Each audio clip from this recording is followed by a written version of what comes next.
Hey there, Misfits. This is Kate. And I'm Kale. Welcome to Horrorwood.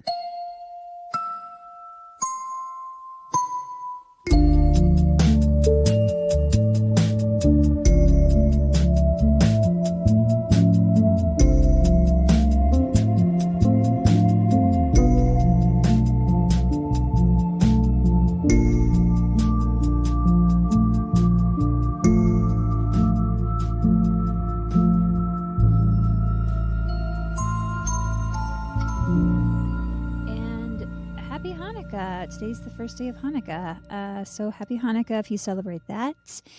And we just want to talk about a few things that have occurred in the last week that I think everyone has probably heard about by now, at least here in the United States. The first one is the passing of Stephen Boss, aka Twitch, which it's weird because whenever there's a celebrity death, it affects me, but at the same time, like, I do feel a distance from it. But this one, and I've heard this from a lot of people, it's a tough one. Yeah, it's really heavy. And I think it's because, I mean, he posts a lot of dancing videos. If you don't know who Twitch is, he's a dancer. He was the DJ on the Ellen show, kind of Ellen's right-hand man, so to speak. He was married to Allison Holker, another dancer. He has 3 beautiful children. And the two of them, Twitch and Allison, always posted dance videos that I watched constantly on social media. And they're just the happiest videos. And then to find out that one day after his wedding anniversary, he died by suicide. And I think it really caught everyone off guard. Yeah, I think, one, we all know that depression does not discriminate. Mm-hmm. And 2, I think we really don't know what's going on in other people's minds. Yep. There's a lot of heaviness out there in the world, and there's a lot of cruelty. And I think it's just a constant reminder for all of us to go out into the world with kindness and a caring attitude. And I know this season can be brutal. Both in like patience and, greed and sadness and loss and just, feeling. It brings all up the feels, all the emotions. And it can also bring joy and happiness, right? Sure. So I think the thing is just go out with care, and patience. People are going through it, and your baristas, they have a lot that they have to do. Yes. And anyone they're not making working a lot of in money. Any kind of customer service, anything, be kind to them. This is probably the toughest time of year for them because they have customers returning things, ordering things, screaming that, things aren't being delivered on time. There's just a lot. And all the Christmas songs and all the holiday decorations and stuff, talk about like light and joy. And yet this is always a time of year when I see like crazy people on the roads, people screaming at each other. No one has patience. It's just like, what is happening? Yeah, I think just making sure that we all kind of embrace each other, whether it be like an actual physical touch or whether it's, soul to soul, mind to mind, spirit to spirit. I think there's a lot of love to give out there, and I feel that is one of the most important free things we can do. Mm-hmm. It can be a really tough world to navigate through, regardless of what you have. So Let's just all keep that in mind, and let's just try to make sure that, we all can be the helpers. And I don't even have a segue for this. So we're going to try to bring it up a little bit. Talking about some more recent events. Kale, I know you've been very into the World Cup, and it's I started to say it finale'd today, but I don't think that's how it goes. So why don't you tell us about that? Today was a really exciting game. In fact, I couldn't stop like talking to the screen, even though, no one can hear me. Maybe the neighbors, but I'm sure you weren't the only one. It was such an exciting game. So this was the championship, the final game, and it was France versus Argentina. And who is the underdog going in? Because I actually don't know anything. Argentina always brings a strong team.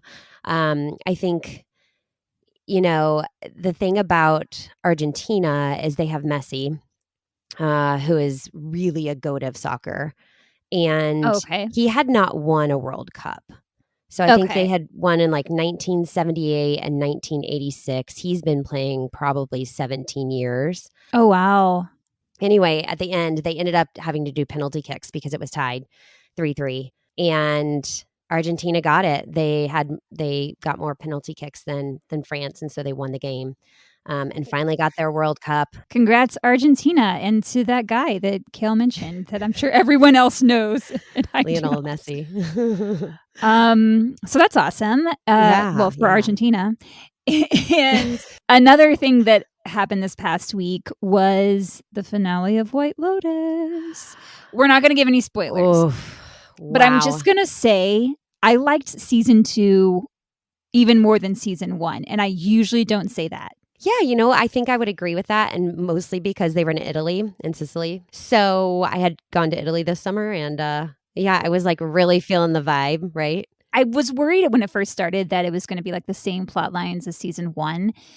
But it took a different direction. And I really liked the actors. And I really liked it.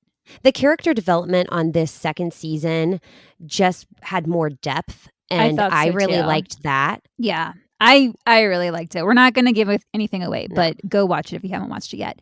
And then another thing I wanted to mention. So one of our amazing listeners, Kenneth, messaged us on our Facebook page. And first off, he just had very nice things to say. So thank you, Kenneth, and thanks for listening. Yeah, thanks, Kenneth. He was mentioning the Daniel Lind Lagerlof case that Kale covered and was saying how he'd been interested in that case for years. And he mentioned a video to look up, which I did on YouTube. It's like a 10-second clip. And it's basically, he said it was similar to the weather conditions the day that Daniel went missing. So I'm watching this video and I mean, sure, it's windy, but I'm like, I don't think that's enough. Like it's a group of people standing in that same area where he disappeared. And it's windy again, yes, but I just didn't see how that could contribute to Daniel slipping, falling, disappearing. It's really interesting. But anyway, Kenneth, thank you for bringing that to our attention. Thank you so much, Kenneth. And I am, I've got my number one Swedish translator, Anna, on the case here. Nice. I sent her a couple things to go through and kind of translate and explain to me because there was a lot more articles from, we were saying it Malin, right? Malin. Oh, that sounded very Midwestern. Wow. Okay. I don't know where that came from, but I think it would be great to hear kind of, her account of things and, what's happened since then. But obviously I don't speak I don't speak or read Swedish. Wow. And apparently I can't say the word either.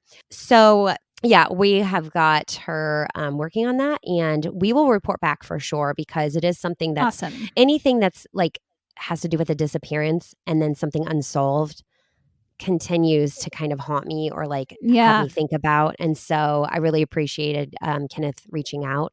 And I really appreciated that weather video because I love knowing the weather. Yeah. Anna, you've got some homework to do. All right. So shall we get into it? Yeah, I'm ready for part 2. You know what? I'm ready to get this out because I really went down a rabbit hole, and I'm just going to say right now, this is going to be a very long episode, and I apologize. And if we get to a point where I feel like maybe I need to break this up, we will. And do like a 3. Okay. But I'm going to try to do it all in one. Can you hear me okay? I can. And also, I'll be a time checker. So if I'm looking at the clock and it's really going on. Well, the clock is right up here. Oh, you can see it too. I was just trying to be real helpful like I would in like an IEP meeting or something. But thank you. And now I'm like, oh. I appreciate it. Thanks for the assist. Before we start, I just want to I guess no, we have started. So I said I was going down a rabbit hole. I was looking up videos of Brittany and I found one where she recorded Somebody to Love for Happy Feet. And as soon as I watched it, I sent it to Kale. I was like, you have to watch this because it is so good. It's so fun. It just encompasses everything about who she was. And so I'm going to link it. It'll be the first link on the show notes. And it's, I can't even tell you. So then I start finding all these other videos and I found clips of her, recording the voiceovers for King of the Hill. I found her screen.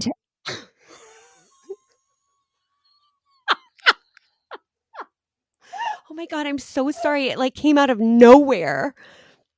Holy shit. I seriously thought my eyes were going to pop out.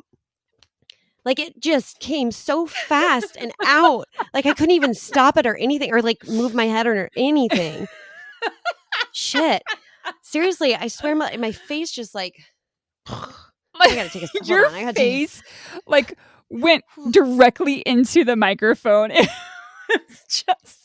It was forceful, and that's the closest thing I had. Like I was like, oh my God. Oh my God. I'm so sorry. That had to have like hurt your ears. I'm so sorry. It didn't hurt my ears. I don't know if it hurt everyone else's ears, but that was really funny. Okay. So I'm going to back up just a second. So when I was finding these videos and I found like her voiceovers for King of the Hill, I also found her screen test for Janis Joplin. She was 19 years old and it is so good. It's just like a small clip of it. I'm going to link the Somebody to Love video, but feel free to do a deeper dive and find some of those because it's just, you get to see her at her best. So we ended part 1 with Brittany reading a script titled The White Hotel. She really liked what she'd read, and so she set up a meeting with the writer, and that writer was Simon Monjack. Before we get into his relationship with Brittany, I want to give some background on him. Simon Mark Monjack was born on March 9th, 1970 in Buckinghamshire, England. I hope I'm pronouncing that correctly. So were they like almost 10 years apart? She was born in like 79 or 80 maybe or something? No, I think it's 77. She would have turned 40. Yeah, it was 77. Oh, okay. So she was, okay. So they weren't, I was thinking like a 10-year type because it wasn't the other guy she was with like 10 years older. Her business manager or talent manager, he was 12 years older. Oh, okay. Okay. So I'm just curious. It doesn't really matter. Simon was like 7 or 8 years older. Okay. Simon Mark Monjack was born on March 9th, 1970 in Buckinghamshire, England, which I hope I'm pronouncing correctly. And that's a little over an hour's drive from London. Growing up, he dreamed of moving to the United States and becoming a Hollywood heavyweight. He wanted to write, produce, and direct. As a kid, he took piano lessons and horseback riding lessons, and according to his mom, Linda, he excelled in both. She said he was able to read the newspaper by age 3, he could speak several different languages, and his IQ was off the charts. But she said he was also quite the charmer and could talk the talk very well. Basically, she was like, yeah, my son is gifted, but he's also full of shit. Wow. She said all he ever wanted was for people to love him and look up to him and see him for the wonderfully talented filmmaker he knew he could be. But she said he always managed to fall short of his own expectations. Interesting. And that's his mom saying that? This is his own mom. Yeah. Wow. Did his family stay in England? Yes. Okay. He was the only one who really came over. He's the only one that moved. Okay. The family lived a pretty cushy lifestyle. Buckinghamshire is one of the most sought-after places to live in. It's considered quite posh. I was thinking it was probably affluent when you were describing all of the activities he was doing. I was like, Yeah. that's pretty expensive hobby. So Yeah, exactly. And they had a 4-bedroom Georgian-style home. So just to give you an idea, picture the house from Home Alone. That's a Georgian-style home. It's like whoa. that. Also, Home Alone is just on the brain because I've probably watched it 3 times already. So picture that house. They're doing well. Simon's dad, William, was a manager for the U.S. manufacturing company 3M. Oh. 3M produces over 60,000 products, ranging from medical and Wow. dental products to PPE. I feel like when COVID hit, like suddenly everyone knew the company 3M. As for Simon's mom, I've seen 2 occupations for her, the first being an interior designer and then a hypnotherapist. So it's possible maybe she had a career change. Not really sure. Interesting. So if you think back to part 1, you can see Simon had a very different upbringing than Brittany. He grew up in a fairly affluent area with both parents there to support him. Brittany was raised by a single mom because her dad was in the Italian mafia and in and out of prison. Sadly, though, tragedy struck Simon and his family when he was just a teenager. His dad died of a brain tumor. Oh. Yeah. Simon had been very close to his dad, and the loss really took its toll on him. According to his mom, Simon's emotional development pretty much stopped when his father died. Linda said, quote, "He remained a troubled child for the rest of his life." Wow. I mean, that's common that happens actually, is that Mhm. it stunts like that emotional growth when like there's a traumatic event. At 19, he decided to move from England to the United States to pursue a career in film. One thing his mom said of him was that whenever he set a goal for himself, he had to excel, otherwise he wouldn't bother. He Mm. had to shine, so to speak, and if he didn't, he was done. The problem with that is that's not real life. Like, you're not just going to Right. start a new career and be amazing from the get. It takes time And effort. and effort, and you're going to make mistakes, and you have to Yep. learn from those to get better. And there is such a thing as paying your dues, especially in the film industry. Mhm. He's gonna need to put in his time. Well, yeah, he needs to if he wants to get where he wants to be, but Simon thought he could skip past all that. Having Mm. 0 experience in screenwriting, producing, or directing, he used his cunning to charm investors, managing to acquire enough money to make his first film. His own mom loaned him tens of thousands of dollars, which he swore he'd pay back. I mean, that's pretty savvy, to be honest. Like, if you're gonna do it, I guess. Well, spoiler alert, he never paid her back. Eh. He takes all this money he's managed to get and he pours it into his first feature film, 2 Days, 9 Lives, which he wrote, produced, and directed. You can't say he wasn't ambitious, that's for sure. I can definitely say, though, with his ambition and getting a film out there, I have not seen it. So Well, it was not good. It was only released in the United Kingdom. It did not have a worldwide release, which tells you a little something. In fact, it was so spectacularly bad, a critic for the BBC gave it 1 star, stating, and I'm going to quote what this person said in the review. I'm condensing it, but this is word for word. "Suitable pacing and the right length for a scene elude Monjack entirely. So does an ability to push and prod actors. The result is a continuous volley of dead conversations. What a mess." End quote. Oh. So do you think that he took that criticism and thought, I have a lot to learn. Let me see how I can improve? I'm No, guessing he maybe did not. he went the narcissistic route. I'm just guessing. Instead, he bragged about how his film was the best reviewed independent film of all independent films in all of England. He calls that the best review? Mm-hmm. He really took over the fake it till you make it strategy. Well, I wouldn't say he ever actually made it. Okay. So he's at this dinner party in Hollywood, really talking himself up. Another guest at the party was screenwriter Allison Burnett. And Allison is interviewed in that HBO documentary. Oh, okay. Allison says that Simon was just so charming. He's got these dinner guests wrapped. In addition to claiming he's created the best movie ever made, essentially, he also casually drops in, oh yeah, my exes, Elle McPherson and Madonna. These guests are like, holy shit, this guy's dated these superstars? Wow. Simon also mentions that in addition to his collection of 17 Ferraris, he also owns the largest collection. I can't even say all of this shit with a straight face. He also owns the largest collection of Vermeer paintings. Oh, and he's a billionaire. So is he like another Catch Me If You Can? Like I feel like this is another. You know what? In a way, yes. Yeah. Wow. We'll see later how he gets in trouble with the law many times over. Oh.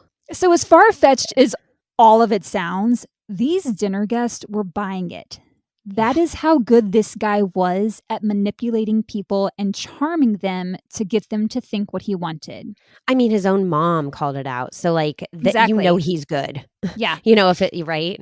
So, they're finishing up their duck confit. I don't know what. And you think, I don't know what they ate at this thing. And you'd think Simon would be done. He's laid out all these wild untruths. What more could he possibly say about himself? Well, I'll tell you.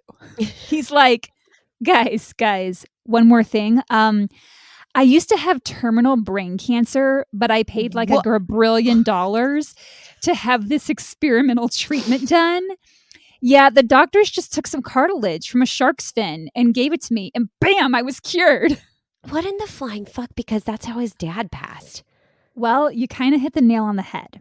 So, according to his mom, she feels that his dad passing when Simon was at just such a young age kind of took this effect on him where he felt like he was going to die from the same thing.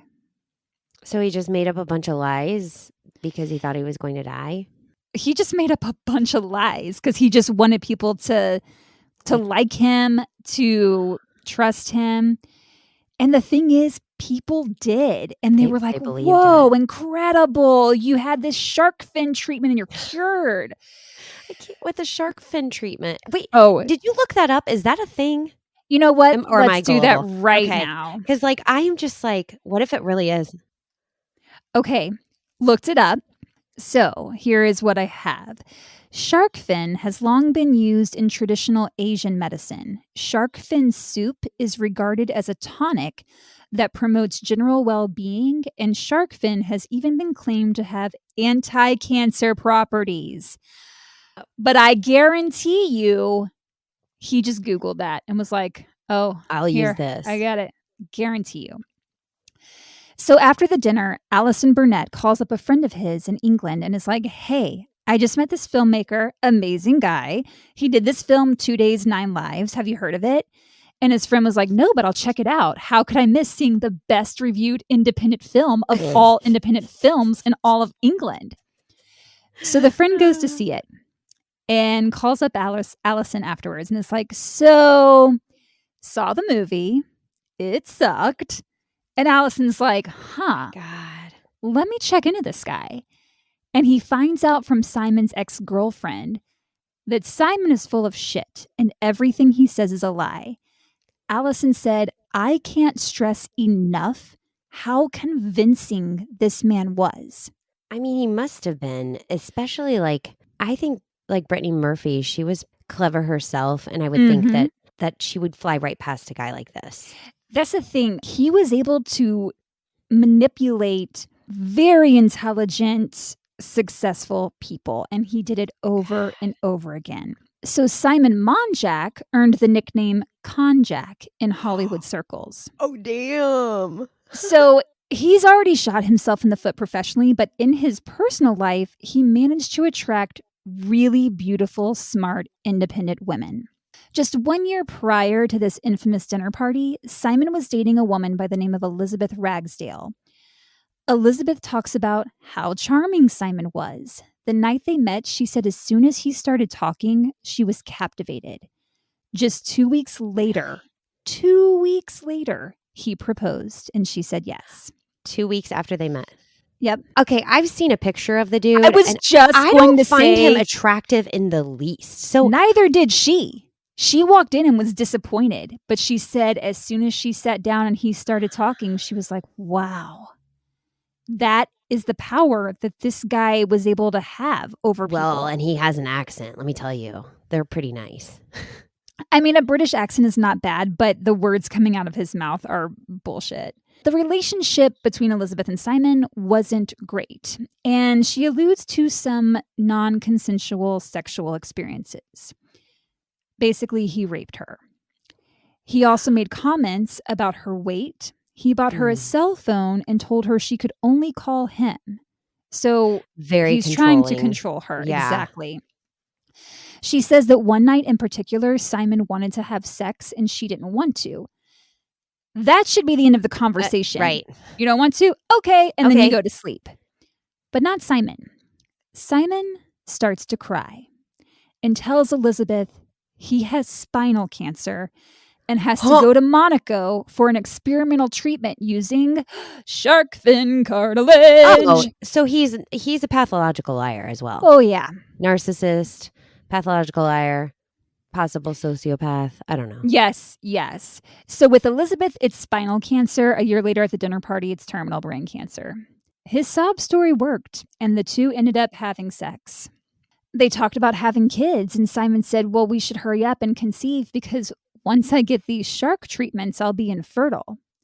So they got pregnant. Wait, what? Once I get the shark fin treatments, then it makes him infertile? That's what he said, yeah. This guy is interesting. Elizabeth had a very rough pregnancy in the beginning. She was really sick. She could barely lift her head. So she tells Simon, I want my family here. I need help. But Simon wouldn't allow it. Oh, I don't like that. In fact, he cut her off from everyone. Suddenly, no one is able to reach her. I think he thought, why should she see anyone else? She has me. But when Simon claimed to not feel well from his cancer treatments, he would talk Elizabeth into giving him a back rub. So it was always about him getting what he wanted. When she was pregnant. Exactly. Oh, he is like the worst form of codependent. A codependent, controlling. He's a sociopath. Yeah. Elizabeth desperately needed to see a doctor. This is a pregnant woman, but Simon would not take her. Thankfully, though, a friend of hers stopped by unexpectedly because she was worried about her because, she couldn't get in touch with her. Right. And she told Simon, get her to a doctor or I'll take her myself. So he finally gave in. At that time, Elizabeth was living in France, but she was originally from the U.S. and had previously lived in New York. So Simon convinced her to move back to New York because he was in the States. They're going to get married. They're going to have this baby. They need to be together. So she moves. And when she arrives, she calls Simon and says, I made it. I'm here in New York. And click. He hung up on her. He hung up? Yep.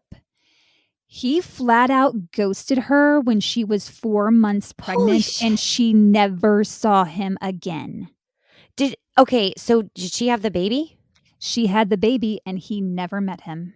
She had a son. That's fucking horrific. Yeah. So she was able to get in touch with his mom, Linda, after calling him and not, being able to reach him.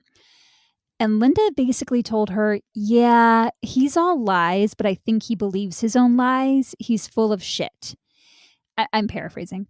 Yeah. Elizabeth also said that Linda told her she'd hired a PI to follow her son, and she found out he never had cancer. There were no treatments, and he was already seeing someone else. Does Linda and the son, I don't know his name, but did she have a relationship with the grandson? I think we can say it. His name's Elijah. Yes. So his mom, according to Elizabeth, did fly to the States, meet with Elizabeth. And met Elijah. I don't know if she met Elijah. She might have. Did. But I don't think that they really had a relationship. I wish that they would, because I feel like that's her second chance of being able to have somebody in her life, Well, also Linda lived in England. True. That's true. That's so true. Yeah. There is that distance. That's hard. The thing about it all is It pisses me off. He's like, we need to hurry up and have a kid because I'm about to become infertile. And then he abandons her. Exactly. Like, he had no It's sick. intention of caring for that child. And of Yeah. course, he was not about to become infertile. So, like, why? Why? He was ill. This man was very mentally ill. And his son with Elizabeth wasn't even his first child. What? Oh, I didn't know that. He already had a daughter from a previous relationship. Her name, the daughter's name, is Jasmine. And Jasmine says that her parents broke up when she was 2. They weren't married. Was that back in the UK? Yes. But she still saw her dad up until age 7. After that, he was living in, I guess, the U.S. She just says he moved abroad. Okay. So I think he had gone to the U.S. at that point. Yeah. She never saw him again. And he never gave her mom any money to help raise her and left nothing to them upon his death. Wow. At this point, we know he's got at least 2 kids that he doesn't care for. Right. Maybe more. Who knows? That's the thing. And according to Cynthia Hill, who directed that HBO documentary, there were several women in which Simon had engaged in, quote, the same pattern of behavior, but they declined to be in the documentary. So that tells me that there could be more offspring out there. Yeah. So now we're in 2001, and Simon meets Simone Bien, a beautiful, successful, independent woman. He has a type. Like Simon, Simone was also from England. She was born in London, and she was a renowned relationship expert in the United Kingdom. Interesting. I also love the name Simone. I think it's a beautiful name. It is beautiful. She definitely already made a name for herself by the time she met Simon. But just as a side note, in 2011, she became the first female co-host on the show Loveline with Dr. Drew. Oh. She's been a guest on Good Morning America, CNN, HLN. So very independent, very successful. Yeah. She, too, fell for Simon's charm. Oh, damn. And in 2001, they married after just knowing each other 3 months. He moves fast. Seriously. It's like he meets a woman, he charms her, he marries her all in a matter of a few months or even weeks. With Elizabeth, it was 2 weeks. So just to reiterate, this is a relationship expert. So you're seeing how he could fool anyone into thinking that he was this dream guy. So slimy. Exactly. Oh, and when you see the picture of him, it's just so gross. Ugh. Pretty quickly, Simone realized Simon was not a man she would like to spend the rest of her life with. So she separated from him just 5 months after they were married. Their divorce wasn't finalized, though, until 2006. And a friend of Simone's said he put her through hell during those years. For one thing, he was supposed to pay her a divorce settlement to the tune of $63,000. So he probably paid that right away and was super cool about it, right? Yeah, right. Yeah. No. Simone had to sue his ass to finally get her money. That's horrible. Perhaps the reason it took him so long to pay it is because he was dealing with a few other legal woes during this time. In 2005, 2 warrants were issued for his arrest for credit card fraud and theft. Those charges were eventually dropped, and I couldn't find much more on that, so I'm not sure how or why those charges were dropped. In 2006, he was sued by Coutts and Company, or Coutts. It's Coutts. That's a London-based firm that provides private banking and wealth management services. Okay. He was ordered to pay close to $500,000 in the settlement.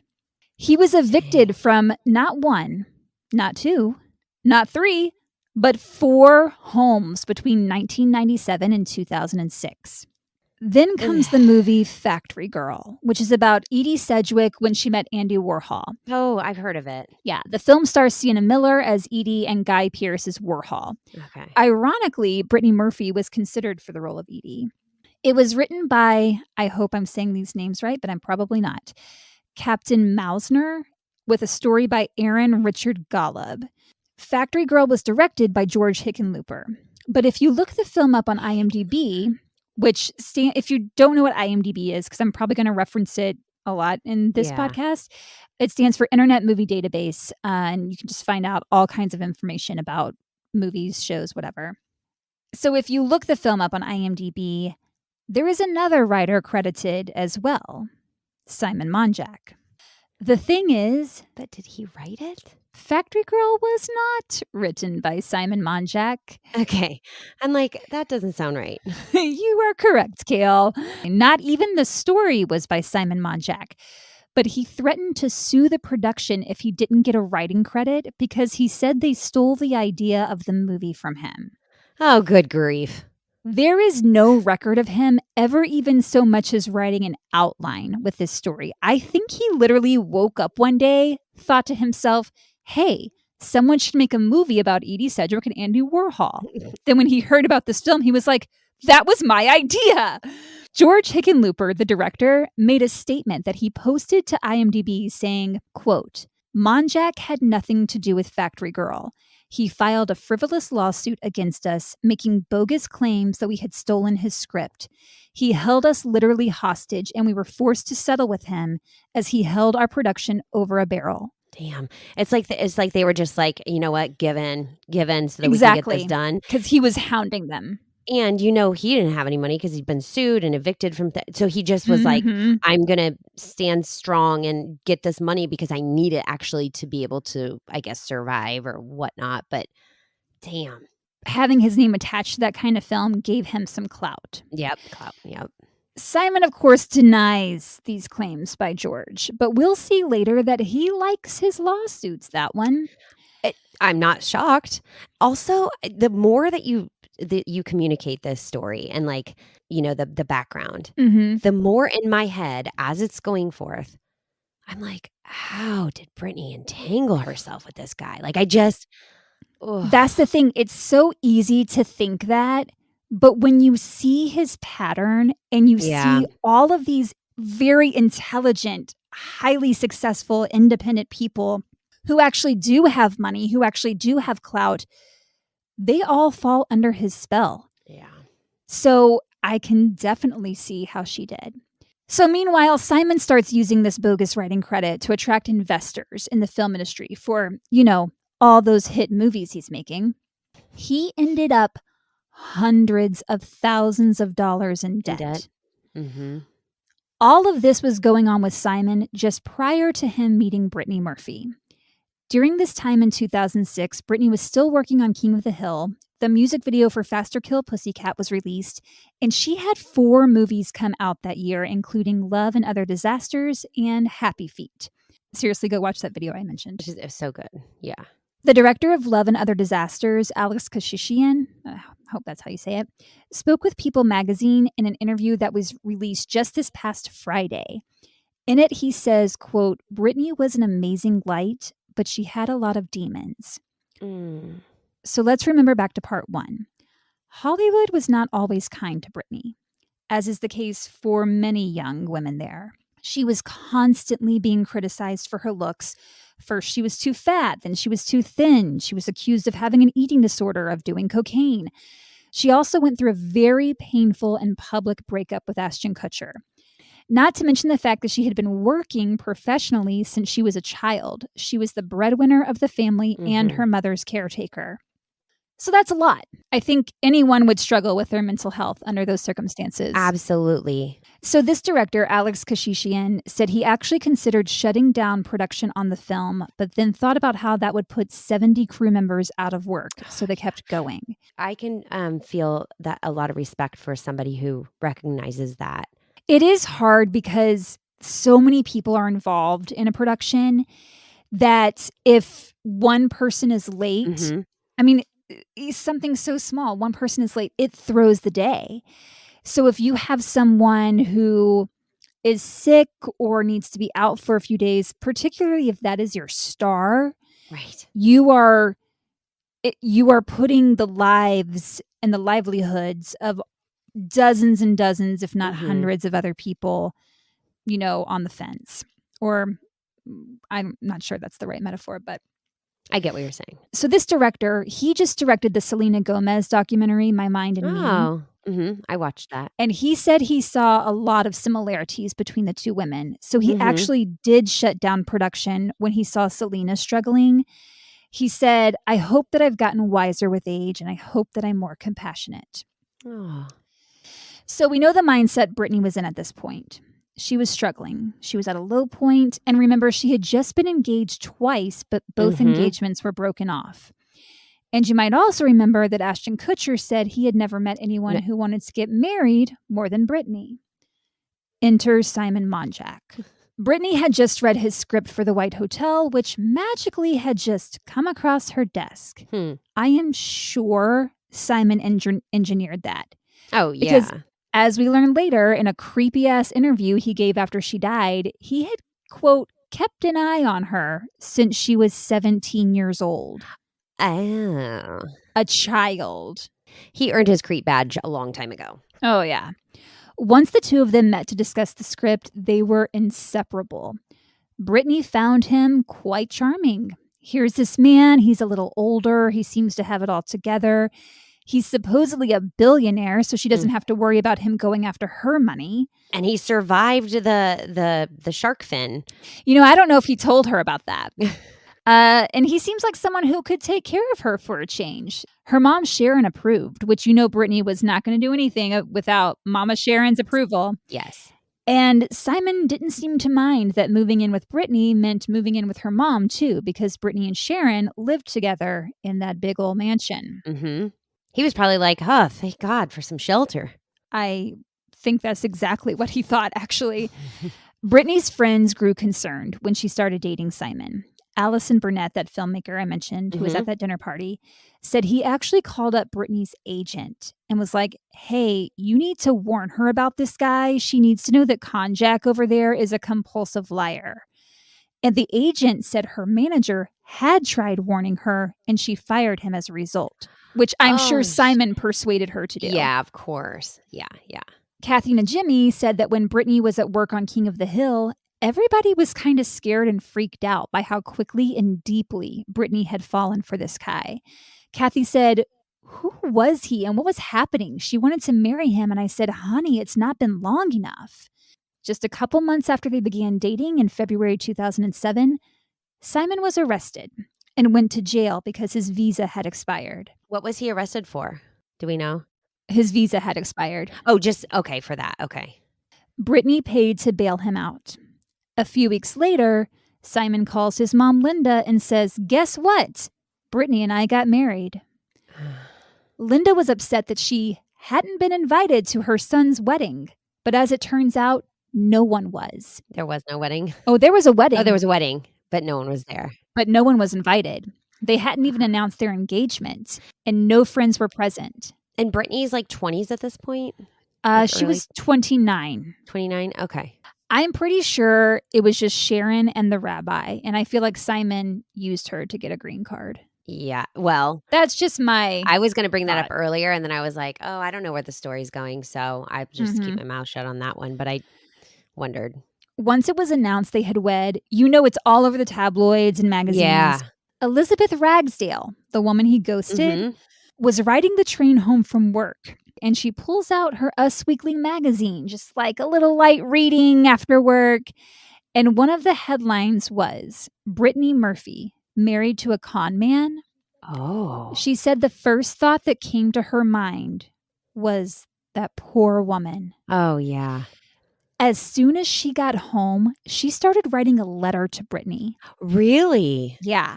Telling her Simon was a liar. He had cheated on her and then abandoned her when she was 4 months pregnant with their kid. And then after she wrote it, she was like, Brittany's just going to think I'm some random coming out of the woodwork trying to get money from her from my kid. She might not even believe any of this. Yeah. So she never sent the note. Oh, damn. Even if she had, though, I don't think Brittany would have. She wouldn't have. No. Yeah. Because you got to see it for yourself. She wouldn't have believed it. Yeah. Yeah. All of Brittany's friends thought it was weird that, one, she had gotten married in such a hurry, and two, that she hadn't invited anyone to the wedding. There was no big party or reception or anything. Just knowing Brittany and how bubbly and outgoing she was, it just seems like she would want to celebrate getting married. But she wasn't really herself during this time. She was kind of at a low point, so maybe she did feel more comfortable just keeping it private. I don't know. It was around this time that Brittany called up her good friend, George Hickenlooper, the director of Factory Girl. The director, yeah. She calls him up at 3:00 in the morning in tears. And George says, what's wrong? And Brittany says, you have to take that post down from IMDb where you claim that Simon had nothing to do with Factory Girl and that he threatened to sue, and that's why you gave him a writing credit. She's begging him. She says, it'll ruin him, and if you ruin him, you ruin me. And George said, but it's true. Right. And then he went on to say Simon has a long, long list of legal complaints against him. But she's crying and she doesn't want to hear any of it. So George agreed to take it down only because he considered Brittany a good friend. And he could tell this was really bothering her. And at this point, we assume, she loves him. However, I'm curious, he's such a sketchy guy. I'm curious if he threatened her and then had her do things to help him. I wouldn't put it past him at all. Because he's so controlling. Before George hung up the phone with her, he said, do you know this guy? Do you really know him? Do you know what you are doing by marrying him? And at that point, Brittany got angry and said, I know him better than anyone. And she hung up on him. Yeah, the anger factor. I'm just saying, because you feel like somebody's not supporting you and your judge of character. Exactly. Yeah, that's hard. It's why, when your friend is dating someone who you just know is all wrong, it's like you feel torn because you don't want to say anything, because what if they get married and then you're the asshole who was like, that guy is not great. You're in a tough place. So George tried calling her back a few months later just to check in, see how she was doing. But Simon answered and wouldn't let him speak to her. I guarantee you Simon made her call George, because that is not something she would have done on her own. I know, it doesn't sound very natural of her to do. Also, I don't think she would have even known about that post on IMDb. It's not like Brittany Murphy is scrolling IMDb at 3 a.m. Yeah. Oh my God. But Simon would. Oh yeah. Brittany was nothing if not loyal. She even said that when she's in a relationship, she has blinders on. Her focus is that person. Shortly after they married, Simon was sued by a casting director over a bounced check. And guess who paid the casting director? It was Brittany Murphy. Brittany paid the casting director $10,000. Damn. This isn't just $100 or even $1,000. Oh, no. This is tens of thousands. Those who had previously been close with Brittany grew worried when it became impossible to get in touch with her. Suddenly, she didn't have an email address anymore. Suddenly, she no longer had a cell phone. And if someone tried to call the landline at the house, because they did have a landline, they wouldn't have much luck there either, because Simon had disconnected it. Her mom, how did her mom, she was living there. So how did that relationship go? Sharon was under the spell. Sharon, who's been a single mom all of Brittany's life. Here is this guy. He's like, I'm a billionaire and I'm going to take care of you ladies. She was right there with Brittany. Yeah. So Brittany's own business manager, Jeffrey Morganroth, could not contact her when he needed to. There was a tax form that she was supposed to sign, and it was getting right down to the deadline. So he goes over to her house personally. Guess who answers the door? Simon. And he wouldn't let Jeffrey see Brittany. He took the form from him and said Brittany couldn't come down because her hair was messed up. What? Then Brittany yells down from upstairs, "Hi, Jeff. Sorry I couldn't see you. Bye." It was weird. She no longer met up with girlfriends to grab lunch or go to a spa. She wasn't going out dancing like she had once enjoyed.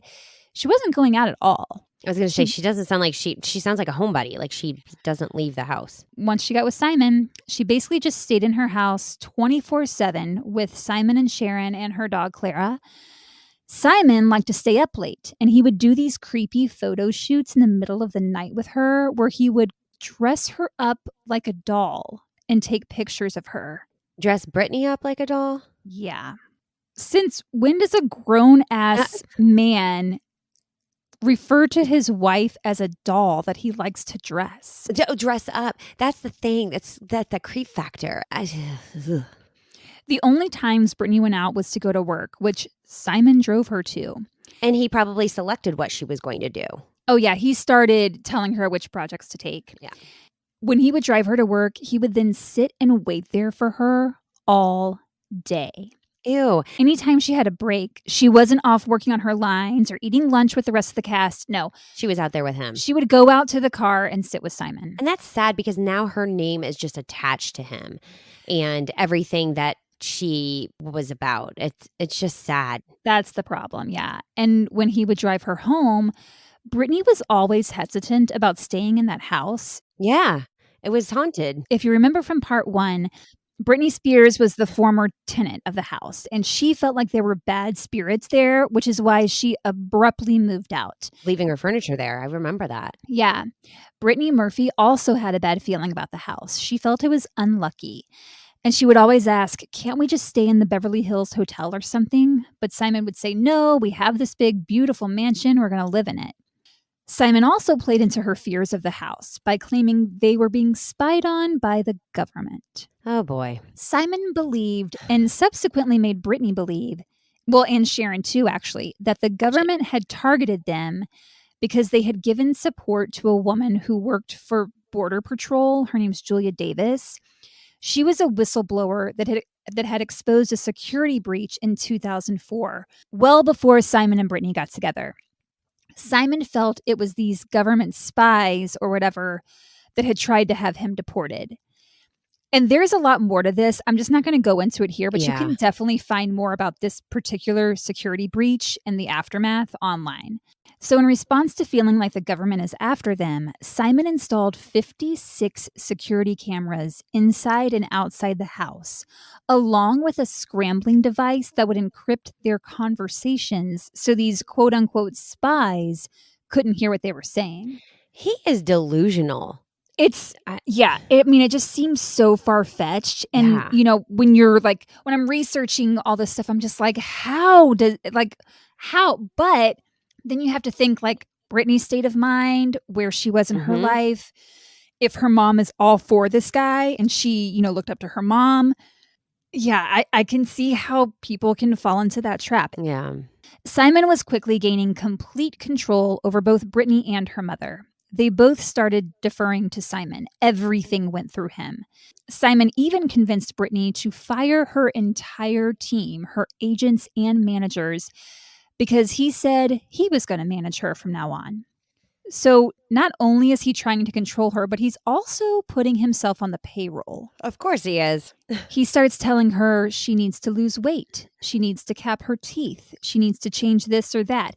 This is a man she loves, that she trusts, and already she has self-image issues. So he gets in her head and she starts losing more weight. Oh.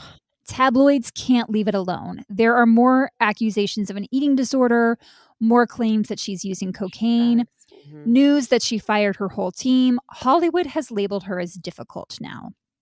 Meanwhile, she'd been working on the film Tinkerbell, which was an animated film by Disney, and she voiced the title character. This was the first time Tinkerbell would be given a voice, and Brittany said, quote, I've had the good fortune of playing many interesting characters, but none as magical as Tinkerbell. To give Tinkerbell a voice for the first time in history is such an honor.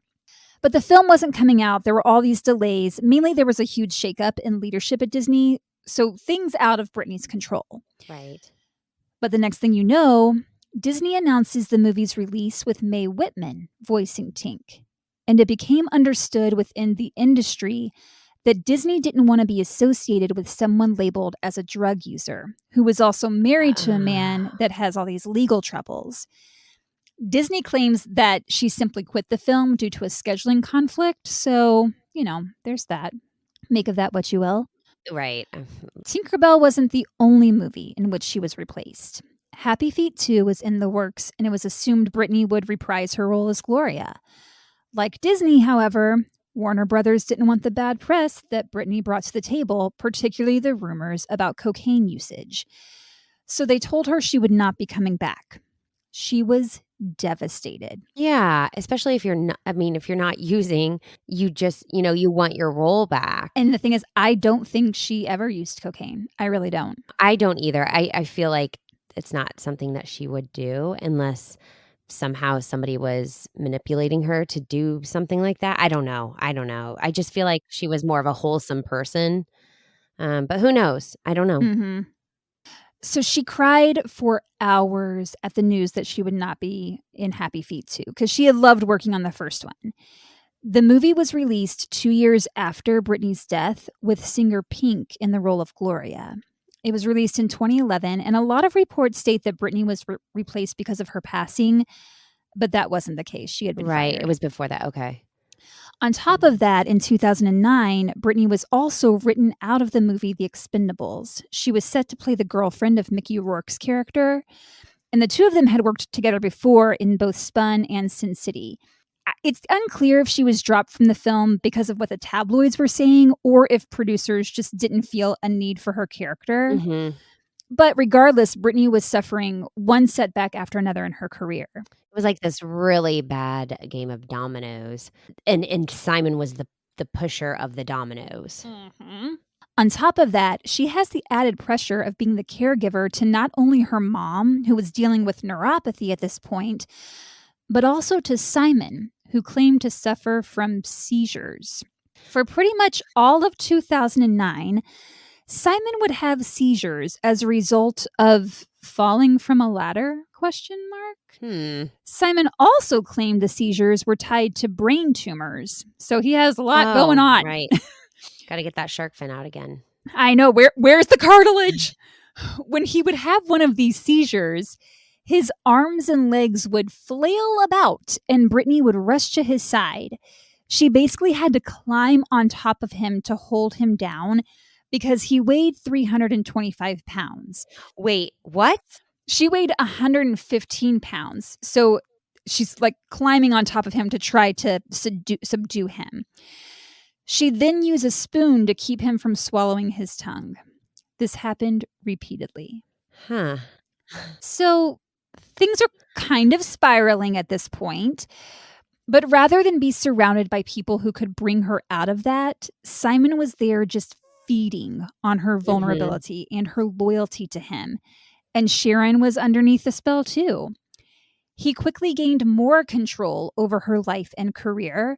He started advising her on which roles she should take, like we talked about earlier, telling her how to dress, even insisting that he take over as her makeup artist and hairstylist on set. This guy has never done makeup or hair in his life. But he's like, I got this, everybody. Leave it to me. Oh my God. What a trip. An actual makeup artist, Trista Davis, that was working on one of Brittany's films, had to run in and fix the job he'd done because when Brittany walked onto the set, she was like, hell no. She had red lipstick smeared all around the outer edges of her mouth. Her blush was caked on, and her hair was all greasy.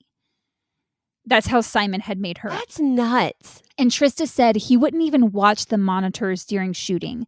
So, like, you have to watch the monitors to see if anything changes, if she needs touch-ups, etc. Instead, he just stared blankly, like in a catatonic state. Trista said she snapped her fingers right in front of his face, and he didn't even flinch. Wow. Like, what? This is a path. It's something. I don't even know what path we're on at this point. Not a good one. Yeah. Simon also forbade Brittany from doing any love scenes with another actor. In one of her final films, Across the Hall, she refused to kiss her co-star, saying she wouldn't kiss anyone that wasn't her husband. So what happens when that kind of demand is out there? Like, they say, okay, we'll just get a stunt or like your stand-in or whatever. And I mean, that's your job. Exactly. The director wasn't having it. Alex Merkin was the one directing the film. He was ready to fire her. So he walks outside to where Simon is waiting.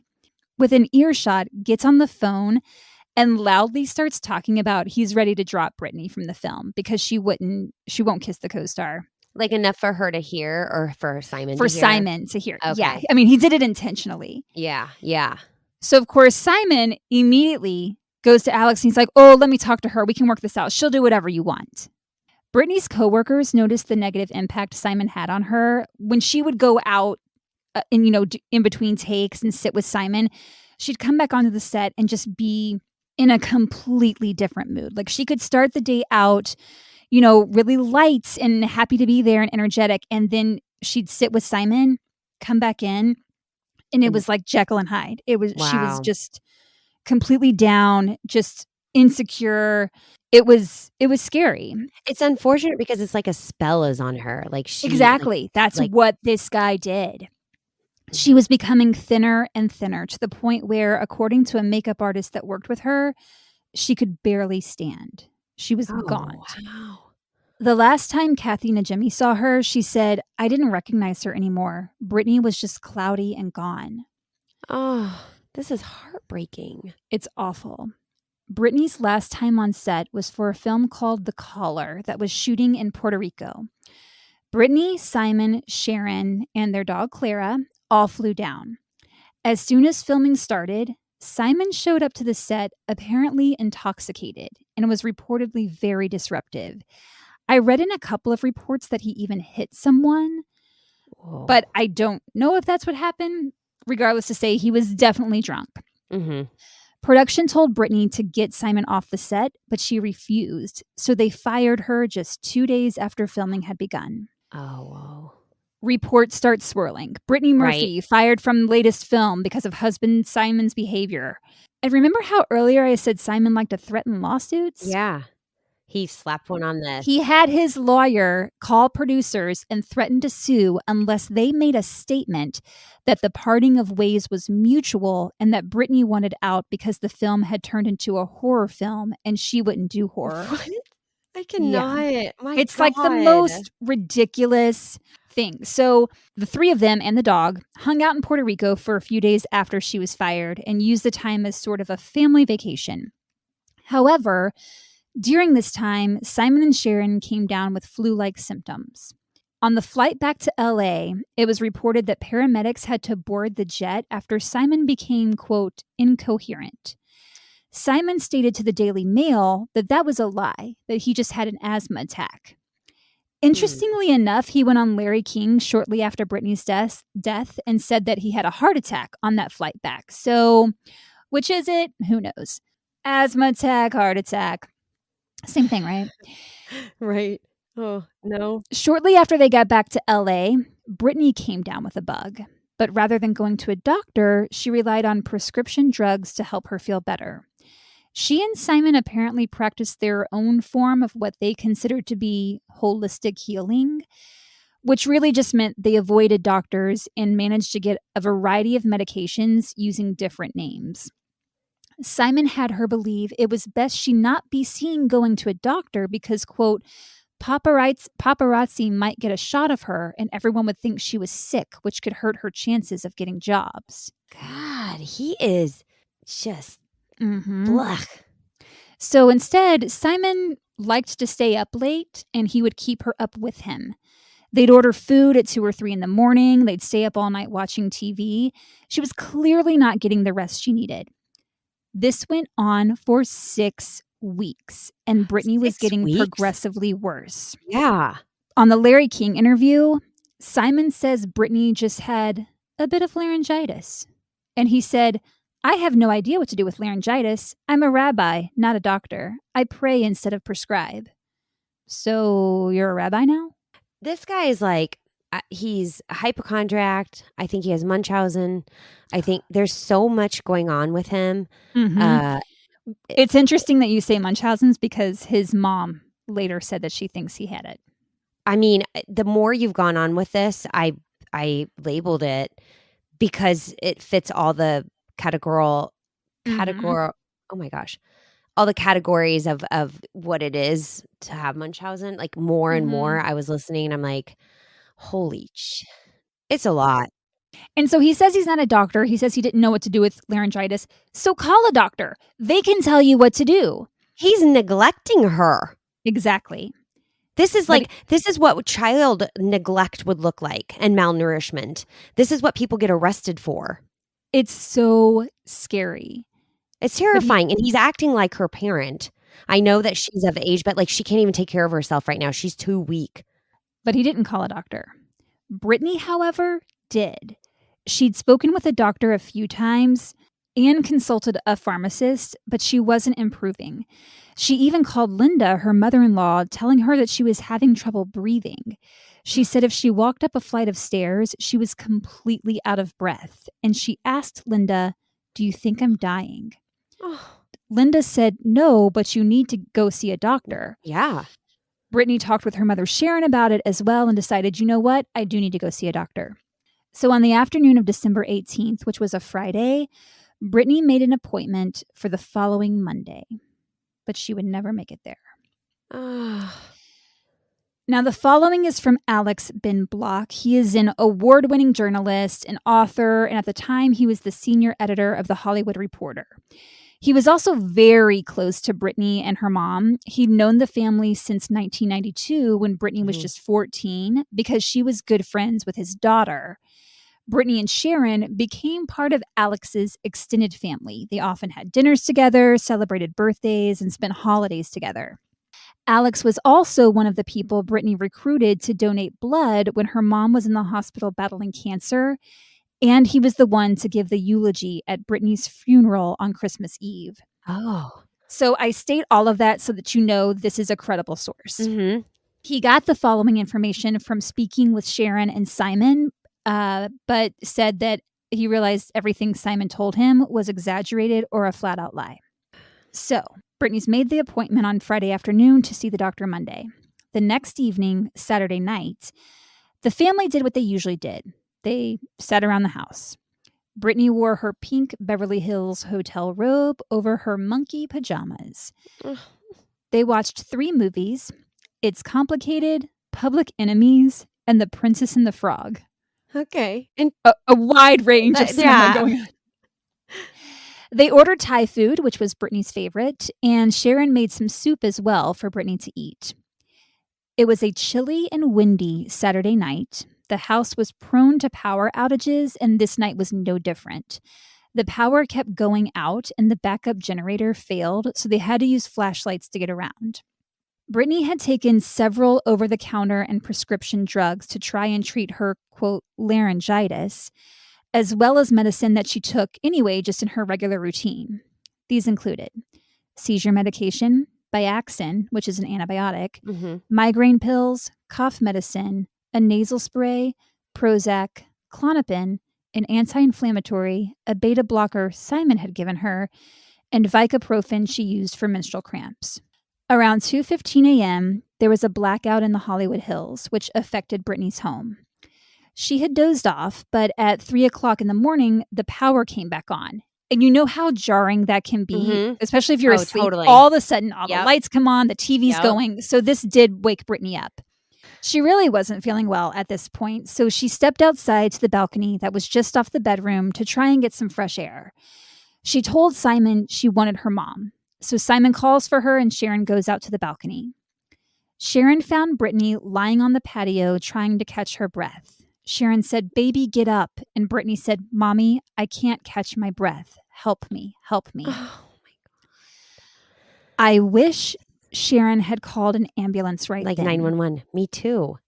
But unfortunately, that did not happen. According to Simon, Brittany then said, "I'm dying. I'm going to die. Mommy, I love you." Still, no one called an ambulance. Why didn't her mom call one? Sharon was under the spell. Yeah. Sharon and Simon did not really take Brittany seriously. Seriously. Because they said she frequently complained about ailments. Sharon said she was always so dramatic. Simon used oxygen. He had an oxygen tank next to his side of the bed. Who the fuck has an oxygen tank just hanging out? I mean, unless you need one. I don't think he actually needed one. I think he acquired it by some unlawful means. Brittany asked if she could use the oxygen, but Simon said no because her heart could stop with oxygen. Could it? I don't think so. No. And right at that moment, Simon had one of his seizures. Oh, Jesus Lord. According to Sharon, it was a long, horrific seizure. Wow. I hate everything about this. First, I hate that no one called 911. Brittany literally said she was dying, and they just shrugged their shoulders. Second, Like I said, don't buy that Simon ever needed oxygen. I don't buy that he had seizures. I think he used that whenever he wanted the attention on him and he wanted to be the one being cared for. Yep. A manipulation tactic. Yep. Again, that narcissism, like. Yep. So at this point, Sharon goes to make Brittany some hot tea with ginger and lemon. Sharon said her lips were parched, like she was dehydrated, so I made her drink that. Yeah, she was more than dehydrated. At 7:30 a.m., so a few hours later, Brittany went into the bathroom. Sharon followed her in, and Brittany said, "Mommy, I really don't feel well." They're in there for a few minutes, and then Brittany asks her mom to hug her. And as Sharon reached out to her, Brittany collapsed onto the floor. Brittany then began vomiting a lot of what appeared to be water. Sharon describes it as water. Okay. Sharon screams out to Simon. He comes in, he pulls Brittany into the shower and turns on cold water, thinking that was going to revive her. Call 911. Oh my God. It's driving me crazy. Sharon then calls 911. The entire 911 call, all 8 minutes and 22 seconds, is online. I'm going to link it because I think it is very interesting. I need to If you read don't it. like to hear that kind of thing, I totally get it. Well, you can hear it. I mean, it's not a transfer. You can hear it. I can hear it. Okay. But if you don't like to hear that kind of thing, totally get it. You don't have to click on the link. But a few key moments. When the 911 operator first asks what's going on, Sharon says, "Somebody's passed out." He says, Wait. "Someone's passed out?" She says, "Yeah, my daughter's passed out." Which is just weird that she says somebody. I get it because you're in a traumatic. That's the thing. You're in a moment, like you're not Who exactly knows how I would react. cool and collected. Yeah. That's the thing. So, okay. Yeah. Then he asks how old is her daughter, and Sharon says 30, but Brittany was 32, which is also weird to me. Okay. But again, sure, I'm not in that position, so who knows? He asks if anyone saw what happened, and she says no, and then says Brittany was dizzy. She's had a cold. Wasn't she in there, and wasn't Simon in there? Yeah, it's weird. Simon starts doing compressions, and the 911 operator is counting, like telling him how fast he needs to go. Okay, how to do it and whatever. Okay. Simon is going so slow. Like the operator's like, 1, 2, 3. And Simon's like, 1, 2. It's very strange.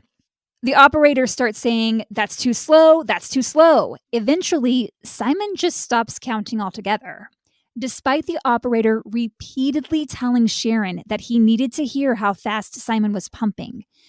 At one point, Sharon puts the operator on hold because she thought she heard another phone ringing.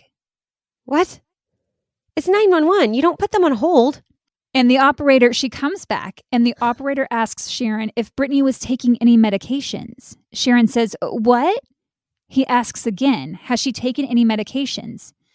And Sharon says no. So those are just some things that stood out to me. Again, you can listen to the entire call. I'm going to link it.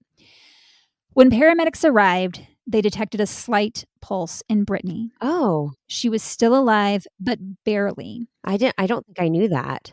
Yeah. They rushed her to Cedars-Sinai Medical Center, but unfortunately, it was too late, and doctors were unable to save her. So it's often reported she died in the home. She did not. Technically, she died at the hospital shortly after 10 a.m. Yeah, that's where I think I assumed. Mm-hmm.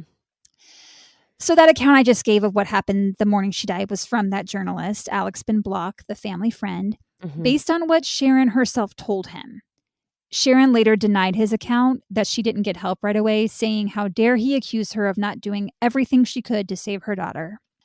Many people thought it was a drug overdose. Suspicion also turned to Simon. People knew him as a con. He was shady. They felt he must have been responsible somehow for her death. And he and Sharon began making the interview rounds. Yeah. First, Simon invited Radar Online into the home and gave a weird-ass video tour of the house.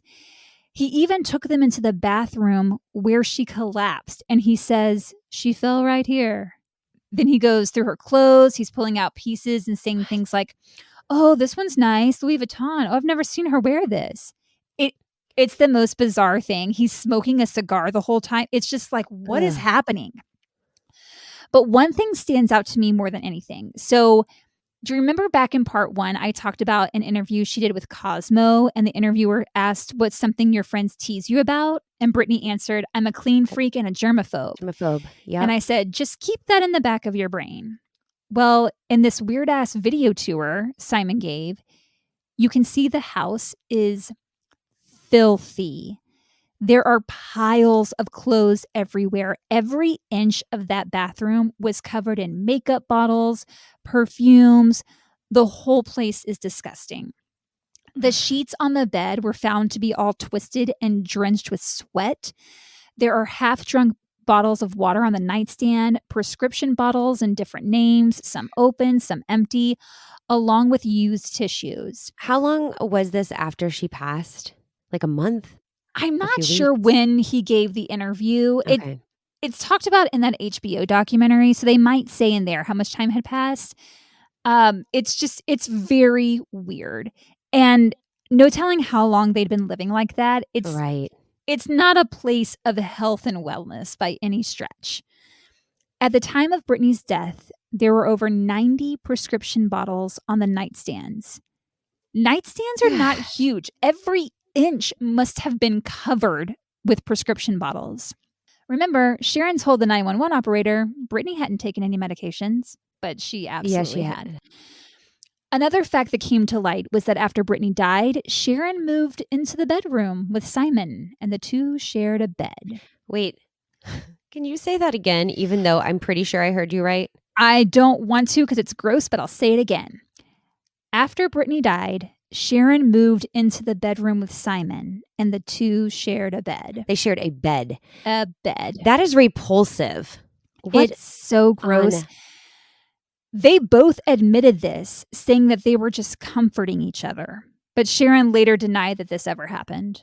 That's some kind of comfort. Did it go further than just lying next to each other? I honestly don't know. Whether they were having sex or not, though, is just creepy. You're sleeping in your dead daughter's bed with her husband. And on top of that, I mean, I myself was on some pain medication when I watched the documentary. Mm-hmm. And I kind of was in and out of it. I'm not going to lie. There were times where I had fallen asleep. There were times where I'd be like, what? And thinking, this is the most bizarre, oddest thing. Like, as the documentary went on and you're learning all these like oddities. Yeah. You're like, did I just imagine that this happened? Right? Because it seems so far-fetched. I was like, wait, did I just hear that right? So I had to repeat it. Sorry. That's fine. Ugh, it's repulsive. That's not all. So on some of those pill bottles that are next to the bed, some of them have the name Sharon Monjack on them. Wait, what? She was using his last name. Why? Wait. Well, for one, they all used multiple names because they were drug shopping. They were getting their prescription meds from several different pharmacies under different names. And you can, and some drugs, I don't know what kind they were getting, like prescription drugs or whatever. You can only get so many. I mean, even I had to have special permission to get stuff on after a surgery, right? But to use Sharon Monjack, it's so gross. It's so gross. Use Smith or something. I don't know. It just Like why? I don't know. Sharon and Simon went on Larry King. I'll try to link it. It is the creepiest interview I have ever seen. When you watch it, knowing that his wife and her daughter had just died, it just makes you go, what? So in it, Simon talks about his love for Brittany, saying that he met her when she was 17, but she was, quote, too young to touch. So he watched her from afar as she dated other men. It's disgusting. He often talks about her as though she was a little girl, a child. Wait, I have a question. Mm-hmm. Did Simon and Sharon know each other before he met Brittany? Like, is there some kind of backstory to them at all? Or like if they had a relationship prior? A relationship, or even just like maybe it was all calculated in a weird way of like, hey, I want you to like date my daughter and like I don't think there was any of that. I don't think there was any of that. No. Okay. I just wondered. It feels like they would have known each other, or maybe they had. I don't know. Something just seems so off. I can't. Everything is off. Yeah. Everything Well, is there you off. go. True. At one point, Larry King says to Simon, some have labeled you a Svengali. And Simon kind of chuckles and says, a Svengali. I should be so lucky. What? What? I don't understand this guy's thought process. I don't want to, actually. Yeah. Simon didn't help his case when he initially requested that Brittany not be autopsied. He said, how could you cut her up, this beautiful body, curvy in all the right places? It's the way he says it. And wouldn't you want to know, like, if your wife just at 32 years old dropped dead? Dead, yeah. Sorry to be blunt, but that's pretty much what happened. Don't you want to find out why? Why? Yeah. Authorities did do an autopsy, though, because that's their job. Right.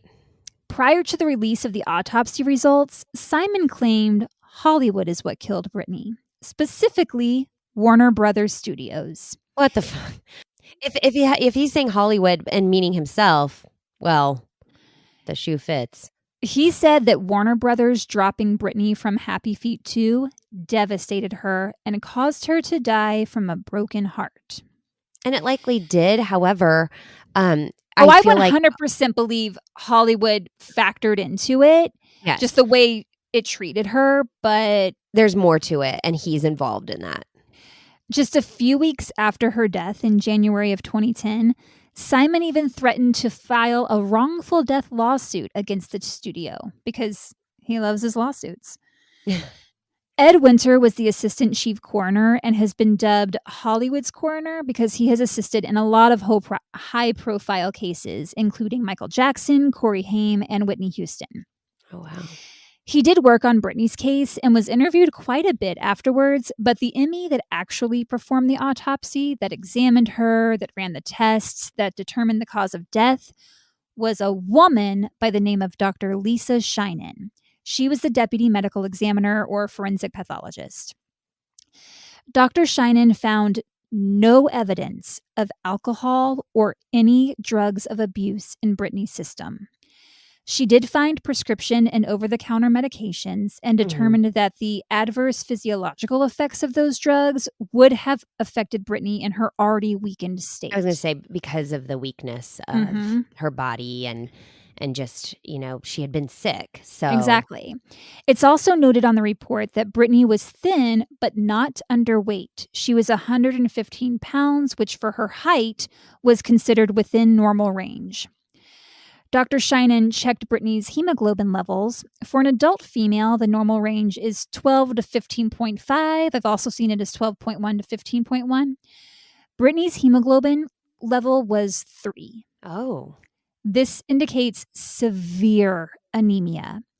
Brittany suffered from extremely heavy periods and sometimes had 2 periods in a month instead of just 1. And they were very bad. And Dr. Sheinin determined it was these heavy periods that caused the anemia. Sheinin also stated that had Brittany been tested even just a week prior, she would have been hooked up to a transfusion. That's how severe the anemia was. Dr. Sheinin tested 3 sections of Brittany's lungs. The lungs should float when placed in water because they should be filled with air. Mm-hmm. All 3 sections of Brittany's lungs sank, indicating severe pneumonia. Sheinin determined she had been walking around with pneumonia for quite some time. The anemia alone would have been fatal itself without the pneumonia, but it left Brittany more susceptible to illness. Right. Had she just gotten to the doctor, they would have caught it. The pneumonia is treatable. None of this would have happened. The results of the autopsy were released in February of 2010. Dr. Sheinin concluded that Brittany's cause of death was community-acquired pneumonia with iron deficiency anemia and multiple drug intoxication as contributing factors. Her death was ruled an accident. I'm going to link the entire report in the show notes. Simon told People magazine, quote, I had no idea she had pneumonia. I took very good care of my wife. She was on an antibiotic and she was taking cough medicine and doing all the right things. Well, there he is, full of shit again. But you didn't take her to a doctor. Right. The right thing is taking her to a doctor, not taking some over-the-counter cough medicine that's not going to clear up pneumonia. Not taking some antibiotic that isn't even prescribed for pneumonia, just like a random drug that you all happen to get. Simon and Sharon created the Brittany Murphy Foundation, and they set up a website to collect donations where they said the intention was to raise money for children's arts programs, the USO, and cancer research. Oh, Simon with a charity? Yeah. They planned a memorial event and asked for donations between $1,000 and $10,000 in order to attend. Pretty quickly, they came under fire, though, because it was revealed they hadn't actually filed for nonprofit status, so they weren't technically a charity. Eventually, the memorial event was canceled due to what they claimed was an illness in the family. Brittany's will stated that her entire estate, including the house, should go to her mother. She even included a statement that read, "I am married to Simon Monjack, who I have intentionally left out of this will." Simon states he was the one to persuade Brittany to leave everything to Sharon and to include this statement. He makes a big deal about it. But I wonder if that's true or if Brittany decided on her own that she didn't want Simon to get anything. Not sure. Brittany also had a trust, and she left everything in the trust to her mother. To her mom. However, she didn't fund the trust. What's that mean? So when you set up a trust, the trust owns whatever assets you fund it with, that you put in the trust's name. Mm-hmm. So if it doesn't own anything, it has no control over those assets. So she had a pension plan and a bank account, right? But they weren't put in the trust's name. So by California state law, those assets went directly to Simon. Damn. Sharon still got the house because that is listed specifically in the will. To her. Mm-hmm. Simon got everything else. Simon didn't waste much time using that money either. He began withdrawing Brittany's money by the hundreds of thousands of dollars. According to Jeffrey Morganroth, Brittany's former business manager that I mentioned earlier, Simon had drained her accounts by 80% before his own death in May 2010. And that was just how much later? So he 5 died months later. 5 months later. I was going to say 6. What did he buy? I'm pretty sure he used that money to pay off all his fucking debts that he owed everywhere, from all the suits against him, from all the money he owed. That's my guess. Jesus. Linda knew her son was not feeling well and said he'd been deteriorating for some time. He had become extremely ill and Linda was worried about him. The day before he died, he called his mom to let her know he was okay, saying, quote, "I made it through the night. I'm alive." Linda kept calling him over the next few hours to check on him, and she said he became incoherent and then unresponsive. Linda spoke with Sharon and insisted she get him to the hospital because remember, Linda is in England. Right. She can't really do much being gone. Sharon and Simon are in LA. Yeah. Sharon replied, "He's been through this before. He's over the worst of it." What the one, he's been through this before. 2, yeah, and you didn't call the 911 the first time, so maybe learn from your mistakes. Well, I think she was saying Simon had acted like this before. Gotcha. Linda called back a little later, and Sharon told her he'd been vomiting a black substance, but was sleeping now. When a person vomits a black substance, it's blood? A sign of internal bleeding, which can be caused by anemia. For the next 45 minutes, this substance was leaking out of Simon's mouth. Ugh. Sharon just sat with him and used paper towels to wipe it away. Call 911. And keep in mind, he's unresponsive. He's just leaking this substance, and she's dabbing it with paper towels. Still no call to an ambulance. When Sharon realized Simon wasn't breathing, she did call 911. I'm going to link that call in the show notes as well. There's some weird things about it, kind of like in the first one. Mm-hmm. So when the operator asks her his age, she again gets it wrong. She says he's 43, 42. He was 40. She also refers to him as baby a lot, which is just a little weird. Ugh. In both 911 calls for Brittany and for Simon, Sharon hangs up on the operator when she goes to let the paramedics in. Don't hang up on the operator. Just keep it on. Simon was declared dead at the house. Sharon placed the call to Linda to let her know her son had passed. Simon's cause of death was eerily similar to Brittany's, acute pneumonia and anemia. His death was ruled natural, whereas Brittany's was ruled accidental, which I thought was interesting. Mm-hmm. Prior to his death, Simon claimed he was going to have to undergo triple bypass surgery. He claimed his heart was failing. This was determined to be untrue. Though he had a slightly enlarged heart, he'd actually had an EKG done not long before his death, and his heart was totally fine. Just a quick question. Were they vegetarians? Because they both had an anemia issue. And I mean, I've had back and forth some issues with being anemic. So I'm just curious. It's interesting you say that. I'm not sure. I do know the contents of his stomach when he died, which was noodles and, quote, questionable carrots. I don't know how carrots are questionable, but that's what was listed. It's in that report, so I'm going to link that. Interesting.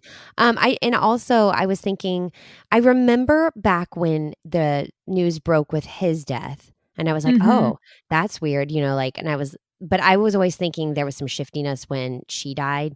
So anyway, I was thinking that was interesting. And then I was like, is there something toxic in the house? Like, do they have mold or something? That was one of the theories. Yeah. Well, I thought the same thing because I was like, okay, two people within months of each other, same circumstances. Like I thought it was something in the house as well. And we're going to talk about that. And at the time, I don't even know if I knew her mom lived there as well. Like, I don't think I did. So I think I was just thinking, gosh, that's weird. Like she died, then he died. And, and then of course I watched the documentary. Yeah. Just curious. Simon's mother, Linda, stated, as I mentioned earlier, that she felt he had developed Munchausen syndrome, and she said he was taking heart medication without being properly diagnosed. He would just get these medications that he didn't actually need. He was taking several. The prescription bottles found in his bedroom are all listed on the autopsy report. Again, I'll link it. They come from various pharmacies. They're prescribed different names, and it's pages long. Once word got out about Simon's death, theories started flying. Like we were talking about, because two people living in the same house, what was happening there? One theory was that the house contained toxic mold, and that had caused the deaths. There was a lot of back and forth about this. First, Sharon denied that this could be a possibility, but then she later claimed the house did have mold. She even took legal action against the builders and eventually settled for $600,000. Wow. Dr. Lisa Shinen stated no mold was found in Brittany's lungs or blood, and mold wasn't listed on Simon's autopsy report either. Also, Sharon never got sick. Right. Does Sharon still live in the house today? No, she sold it. Okay. And I'm just going to throw this in here. There's a website called gangsterreport.com. Oh. And a report on there states that prior to Simon's death, Brittany's dad, Angelo, took out a murder contract on him because he felt that Simon had caused Brittany to die. He reportedly hired two hitmen for the job, paying a retainer of $10,000. The hit didn't come close to being carried out. And when Simon died, Angelo turned his anger towards Sharon and reportedly hired the men to kill her. Angelo believed Sharon must have poisoned both Brittany and Simon. So he hired an independent company to do an autopsy. In this independent report, a sample of Brittany's hair was tested. Don't know where he got that sample of hair. And 10 heavy metals were detected, which Angelo believed pointed to rat poisoning. Angelo filed a lawsuit against the LA County Coroner's Department stating that a more thorough investigation should have been conducted. However, heavy metals present in hair is most commonly attributed to hair dye, and Brittany dyed her hair often. Yeah. Dr. Shinen did not find any trace of these metals in Brittany's bloodstream. A judge eventually dismissed Angelo's lawsuit because Angelo failed to follow up on any of his claims, and he failed to appear in court. But suspicion still surrounded Sharon. In both cases, why hadn't she called an ambulance sooner? Why was she the only one who hadn't gotten sick? There's a lot of animosity between Linda and Sharon. Linda blamed Sharon for not calling for help sooner, and she also told Sharon that she'd have to move out of the house because it was hers now. However, the house was the one thing specifically listed for Sharon, so she did have a right to that, and like I said, she eventually sold it. Both women deny any and all accusations against them, and Sharon has since disappeared from the public eye. I don't believe there was any foul play, nor do I think mold caused their deaths. I think their lifestyle, believing that they were equipped to self-diagnose and self-medicate, led to these tragedies.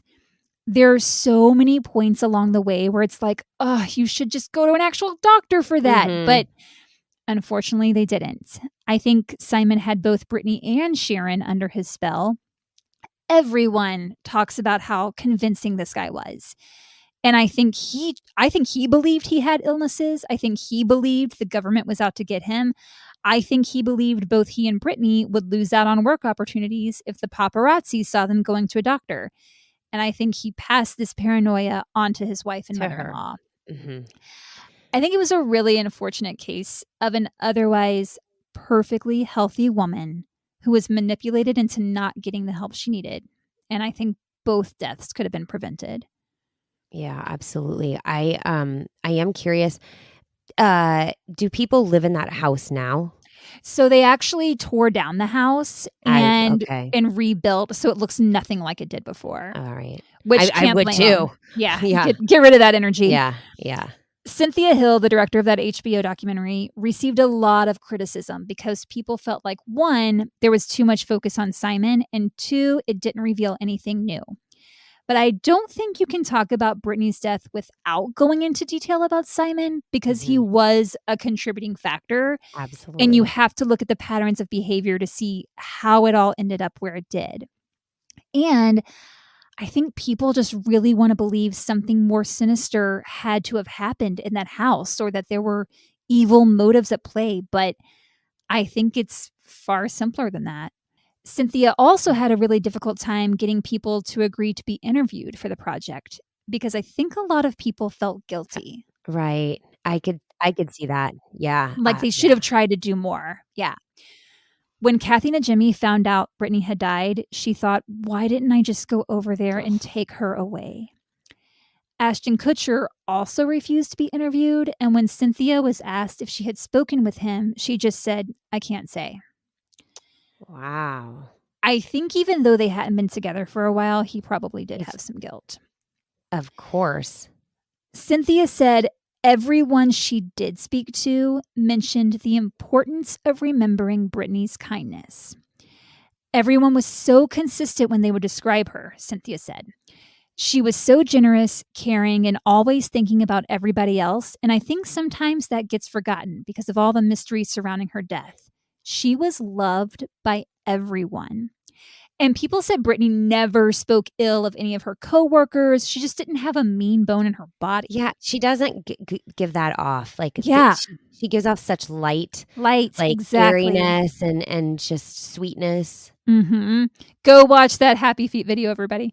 She's truly gosh darn neat in that video. Beautiful voice. According to a couple of friends of Brittany, the spirit of the actress continues to live on. In a 2016 episode of the show Hollywood Medium with Tyler Henry, first off, I really want Tyler to do a reading on me, and I emailed him many years ago. Tyler, I'm still waiting for your response. Jamie Presley is the guest getting the reading, and Tyler says, we have a younger woman who's stepping forward who feels like she passed away too soon. And when she's coming through, she's making my lungs hurt quite a bit.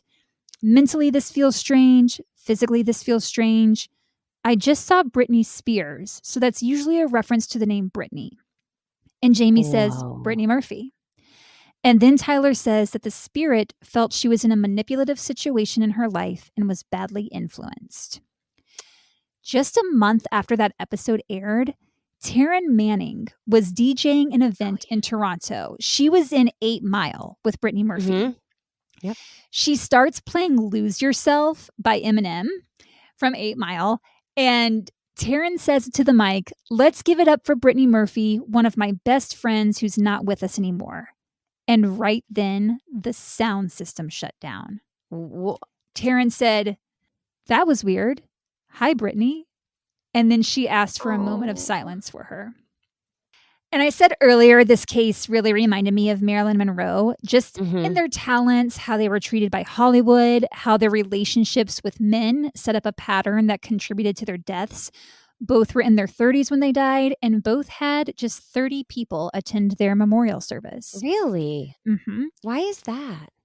Well, with Marilyn, if you remember back, Joe DiMaggio didn't want certain people there because he felt they had contributed to the death. Yeah. And Sharon wanted things private as well, along with Simon for Brittany. So it was very small. Brittany was buried on Christmas Eve at Forest Lawn Cemetery in Hollywood. And Simon is buried right next to her, which pisses me off. I want to end this with Brittany's own words. And to do that, I'm going to go back to her interview with Drew Barrymore. Drew was asking about some of her favorite things. So I'm going to list a couple. Brittany's favorite movie was All That Jazz. Her favorite directors were Bob Fosse and Woody Allen. And her favorite swear word was fucko. And Drew's like, fucko? No. And Brittany said, "I never use it, but I think it's priceless." Then Drew says, "One last thing. When it comes to your work, what do you want from yourself, or what do you want most to give to others?" Brittany replies, "Exactly myself. And hopefully through my self-discovery, others can gain self-discovery. I just hope to be an illumination of light and love and strength for people who need it, whenever they need it." That is a beautiful sentiment. I think we should all try to be a little bit like that, especially this time of year. And what we were saying earlier, I mean, that's it. Kindness. That was what Brittany was. She was kindness personified. And people need that right now. Yeah. More than ever, really. Yeah. I hope that both Sharon and Linda have found peace. Mm-hmm. I'm not trying to victim blame or say shoulda, woulda, coulda, but it's really hard to go through the timeline of events and not think, "Oh, why didn't you just call right then?"